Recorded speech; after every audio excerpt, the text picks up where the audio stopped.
안녕하십니까? 소쿨극장의 불교로 세상 읽기 시간입니다. 구독과 좋아요 그리고 알람 설정 부탁드립니다. 재미있고도 좋은 글로 보답하겠습니다. 예전에 강원도 오봉산 낙산사 근처에 어떤 백정이 늙은 홀어머니와 단둘이 살고 있었다. 그 백정은 지나치게 술을 많이 먹는 데다가 걸핏하면 주변 사람들과 치고받는 사고뭉치였다. 술을 먹고 집에 들어오면 늙은 어머니에게 욕설을 함부로 하고 때로는 손찌검까지 하는 불효막심한 놈이었다. 어머니는 불효한 자식을 낳은 것은 전생의 업장이 두터운 까닭이라고 한탄하면서 괴로운 세상을 죽지 못해 보내고 있었다.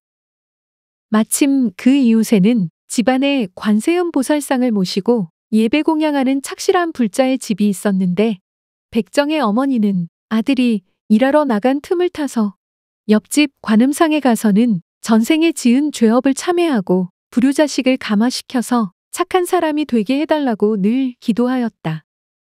그녀의 집 대들보위에 집비둘기 새끼 2마리가 있었는데 백정의 어머니가 먹다 남은 밥을 먹여서 비둘기를 길렀다. 아직 날개가 채 생기지도 않았을 때 서둘러 비행기술을 익히려다가 그만 땅에 떨어져 죽었다. 백정의 어머니는 그 비둘기 새끼를 불쌍하게 여겨서는 낙산사 근처에 아침 저녁 예불 드리는 소리가 잘 들리는 곳에다가 묻어주었다. 이는 예불 드리는 소리를 들은 공덕으로 다음 생에는 좋은 세상에 태어났으면 했기 때문이다. 10여일이 지난 어느 날 밤 백정 어머니의 꿈에 2 어린아이가 나타나서 말하였다. 저희는 전생에 지은 죄가 있어서 집비둘기로 태어났다가 죽었는데 아침 저녁으로 절집의 예불 소리를 들은 그 공덕으로 다음 생에는 사람의 몸으로 태어나게 됐습니다. 저희는 이 집에서 10여리쯤 되는 어느 마을 아무개 집에 태어나 10달 후에는 세상에 나오게 되었습니다. 10달이 지나 노보살이 그 집을 물어물어 찾아가 보니 그 집 부인이 아들 쌍둥이를 낳았다.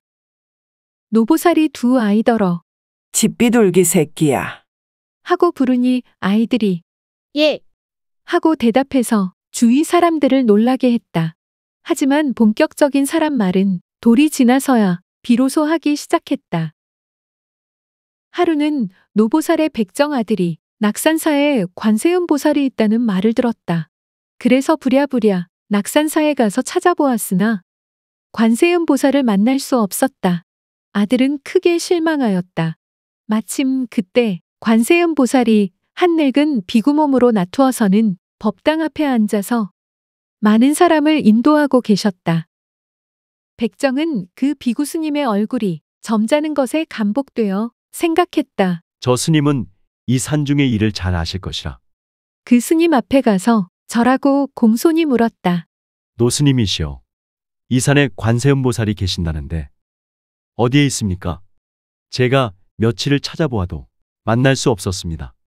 노스님께서는 잘 아실 듯해서 여쭈니 가르쳐 주세요. 노스님이 듣고 한참 있더니 말씀하셨다. 관세음보살을 친견하려거든 빨리 너희 집에 돌아가거라. 관세음보살은 너희 집에 계신다. 명심하라. 관세음보살은 항상 너희 집에 계시지만 내가 눈이 어두워 보지를 못하는구나. 내가 말한 것을 명심하고 이 기회를 놓치지 말고 어서 빨리 가서 친견하고 봉양하며 잘 모셔라. 내가 만약 공경히 모시지 않고 불경하고 불효하면 그 죄로 인해 지옥에 가서 한량없는 고초를 받을 것이다. 이 말을 들은 백정은 크게 감화되어 다시 물었다. 소생이 우리 집에 돌아가서 친견하려 하는데 관세음보살님은 어떠한 모양을 하고 계십니까? 설사 제가 가서 보더라도 잘 알지 못하면 헛일이 아니겠습니까? 그러자 노승이 말했다. 내가 관세음보살의 모양과 행동을 말해주마. 집에 돌아가 보면 내 어머니와 똑같이 생긴 노인이 옷을 뒤집어 입고 신을 거꾸로 신고 너를 마중 나올 것이다. 그분이 바로 관세음보살이시다. 그러니 성심성의로 엎드려 절하고 잘 모셔라. 이 말을 들은 백정아들이 관세음보살을 칭견하려고 급히 집으로 달려가니 때는 이미 자정이 넘었다. 백정의 어머니는 아들이 낙산사에 갔다는 말을 듣고 마음에 은근히 반가워 관세음보살상 앞에 가서 오역불효자가 감화되고 개과천선하여 좋은 사람 되어 돌아오기를 축원하였다. 그날 밤 백정의 어머니는 오래도록 관음정근을 하다 보니 매우 피곤하여 잠이 깊이 들었다. 한편 아들이 밤중에 집에 와보니 대문이 굳게 닫혀 있었다. 아들은 급한 마음에 문을 열어달라고 두드렸다. 아들의 문 두드리는 소리에 잠에서 깬 어머니는 너무 반가웠다. 여러 번 부른 모양인데 잠이 깊이 들어서 알아듣지 못했구나. 빨리 나가서 대문을 열어주어야겠다. 백정의 어머니는 급한 김에 옷을 뒤집어 입고 신을 거꾸로 신고는 나가서 대문을 열어주었다. 옷을 뒤집어 입고 신을 거꾸로 신고 나온 어머니를 본 아들은 바로 깨달았다. 아들은 어머니 앞에 엎드려 여러 번 절하고 말했다. 지금까지 저는 어머니가 관세음보살인 것을 미처 몰랐습니다. 이제 어머니를 뵙고는 관세음보살인 줄을 알고 절하오니 대자비로 받아 주옵소서. 놀란 어머니가 손을 저으며 말했다. 아니다. 네가 그릇 알았다. 나는 너의 어머니다. 관세음보살이 아니다. 아들이 말했다. 제가 낙산사에 가서 노스님을 만났는데 저에게 말씀하시되 내가 집에 돌아가면 옷을 뒤집어 입고 신을 거꾸로 신은 할머니가 있을 테니 그녀가 곧 관세음보살이라고 하였으니 제가 잘못 본 것이 아닙니다. 스님께서는 늙은 어머니인 당신이야말로 바로 보살 중의 보살인 관세음보살이라고 깨우쳐 주었습니다. 이 말을 들은 어머니는 너무나 이상하여 웃으면서 생각했다. 이것은 반드시 관세음보살이 늙은 스님의 몸을 나투어 우리 아들을 감화시킨 모양이다. 그때 호련히 공중에 관세음보살이 나타나서는 설파했다. 만가지 악행 가운데 음행이 악행의 첫째이고 100가지 선행 가운데 효행이 으뜸이다. 명심하라. 이 세상에서 제일 가는 보살은 어머니이다. 그러니 그대의 어머니가 바로 관세음보살이다. 너는 지금까지 낳으시고 키워주신 관세음보살이신 어머니에게 불효막심한 행동을 하였다. 비록 인제 와서 늦기는 하였지만 비로소 개과천선을 하니 참으로 보기가 좋구나. 내가 지금까지 행한 악보로 죽으면 무간지옥에 들어가 무한한 고초를 받을 것인데 이제 관음보살을 칭견하고 그 교훈을 받았으니 부처님께 참회하고 직업도 고쳐서 다시는 살생죄를 짓지 말아라.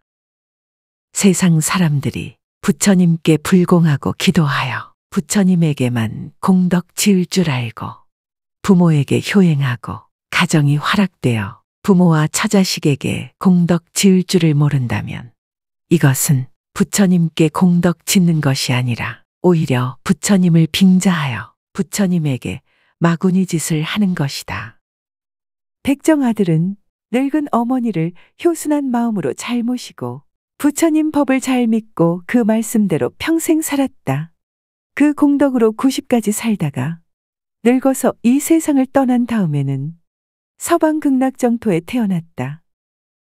옛날에 의상법사가 당나라에 공부하러 갔다가 돌아왔을 때 세간에 오르내리는 이야기를 들었다. 그것은 관세음보살의 진신이 강원도 낙산 동해 바닷가에 있는 굴 안에 머물고 있다는 것이다. 의상이 그 굴 속에 들어가 기도하던 중 관음보살이 나타나 불법의 요체를 설파하고는 수정으로 만든 염주를 주었다. 의상은 이곳의 사찰을 창건하고는 낙산사라 하였다. 그 후 우리나라에서는 강원도 오봉산 낙산사를 관세음보살이 거주하는 곳으로 신앙해 왔고 낙산은 관음 성지가 되었다. 한 번은 의상대사가 푸른 새를 만났다. 새가 석굴 속으로 자취를 감추자 이상히 여긴 의상은 굴 앞에서 밤낮으로 7일 동안 기도를 하였다. 7일 후 바다 위에 붉은 연꽃이 솟고 그 가운데 관음보살이 현신하였으므로 암자를 짓고 그 이름을 홍련암이라 하였다. 양양 낙산사 홍련암은 강화 성모도 보문사, 남해 금산의 보리암과 더불어 우리나라 3대 관음도량이다. 낙산사에는 많은 영엄 설화가 있는데 위에서 이야기한 것은 그 중에 하나이고, 말미에 있는 관세음보살의 말은 붉은 연꽃이 솟고 그 가운데 관음보살이 현신하였을 때 한 말이라고 전한다. 들어주셔서 고맙습니다. 용어 풀이와 참고 문헌 그리고 자료 출처는 명기만 하고 따로 읽지는 않겠습니다. 참고하시기를 바랍니다.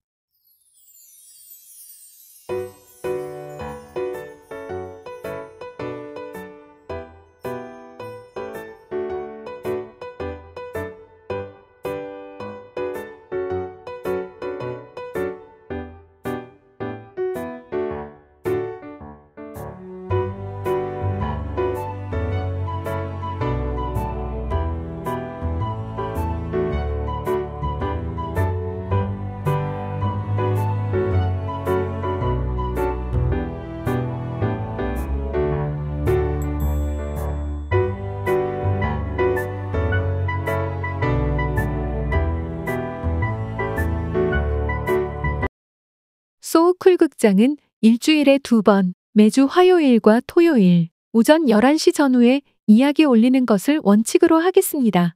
화요일은 재미있고 기이한 옛날 이야기, 토요일은 실제 일어난 사연, 사건이나 전설, 설화, 신화 등을 다루겠습니다. 반면에 쇼츠는 틈을 봐서 올리겠습니다. 고맙습니다. 다음에 만날 때까지 건강하시기를 기원합니다.